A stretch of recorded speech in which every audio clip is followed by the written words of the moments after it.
Vos arrancá y seguime, vamos a tratar de convertirnos en un canal cheto. Este canal nunca va a ser cheto. A lo sumo nos vamos a sentir un poquito semichetos, que es ya aspirar a mucho. Bienvenidos al lado oscuro, al bajo fondo, a todo lo que está mal en YouTube. Cocina que yo siempre dije hace honor a su... Seguí, miren. Estas chapitas son lo que unen, lo que hace solidario el cañito de aluminio que va a suministrar gas a distintas hornallas. Bueno, este robirete va, si lo seguimos, va a esta. Pero, ¿qué pasa con esto? Si bien esto está completamente suelto, flojo, o sea, está perfecto, no va a perder ni nada, pero cuando el horno empieza a trabajar, la patrona empieza a hacer el pollo al horno, qué sé yo, todo esto pierde la elasticidad y se transforma en una chapa obsoleta que se termina saliendo.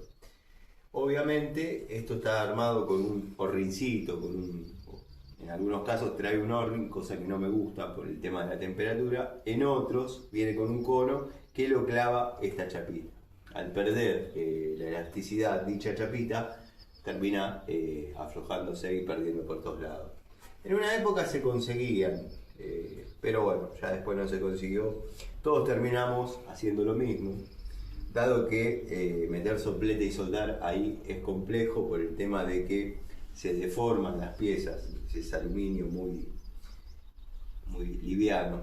Entonces terminamos haciendo una especie de bola de masilla epoxi y sellando todo a la perfección o tratando de que se pueda la unión entre el cañito y el robirete.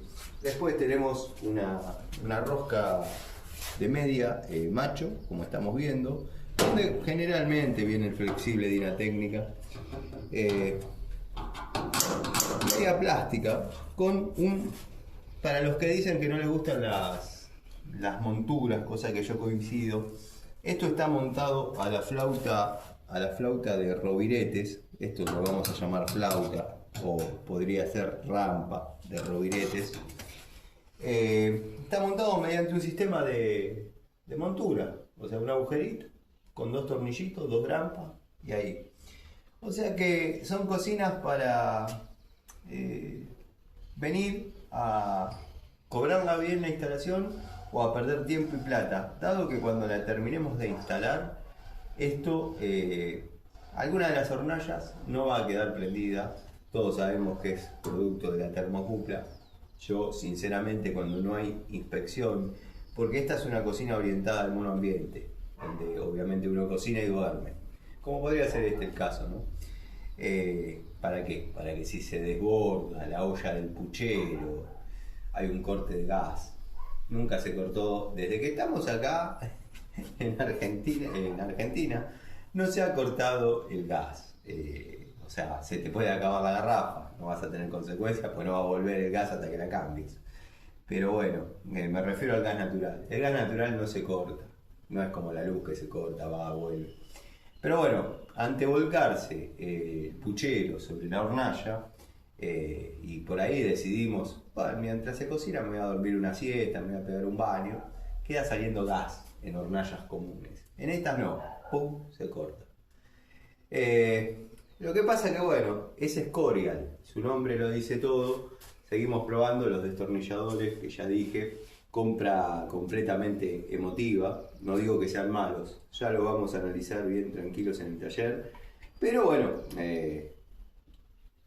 ya lo dije también en el video cortito, sacando 4 tornillos al estilo afamados youtubers que desarman cámaras cubiertas con una barra francesa 10.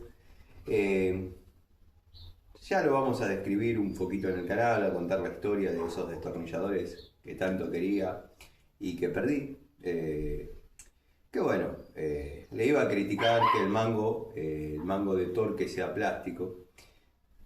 Si me pongo a pensar, los otros también eran plásticos, solo que bueno, en este caso apoya en tiene 3 superficies de apoyo, mejor dicho, imitando mucho quizás lo que fue el mango del Bullet que creo que Gregorio en sus comienzos, en sus participaciones en el canal, comentaban que eran bastante incómodos los Bullitt con esta ergonomía, anatomía. Pero bueno, no le puedo criticar eso porque el otro mango también era de plástico. Lo que sí, los destornilladores eran hexagonales. En este caso tenemos 3 superficies de contacto. Torque limitado, pero útil. ¿Es una herramienta para cajón de los cubiertos? Sí, completamente. Como hubo otro que implementó la frase Retro Tools, bueno, permítanme a mí también asignarme algún latiguillo, alguna muletilla, como la de herramientas de cajón de cubiertos, como la de Nerrucci, por ejemplo. Le mandamos un saludo al señor Agustín si es que está bien. Bueno, por otro lado, si bien es una herramienta de cajón de cubiertos, cada destornillador es un destornillador en sí mismo, de bajísimo torque, pero bueno, los que tenemos un poquito de fuerza en las manos, podemos cambiar bastidor, podemos sacar un tornillo de un volante de grifería, y algo así, porque la grifería está allá. Así que nada, lindo jueguito. Compré el mío y un par para obsequiar, porque verdaderamente el precio lo vale. Así que les mando un saludo y nos vemos en una charlita más en el taller.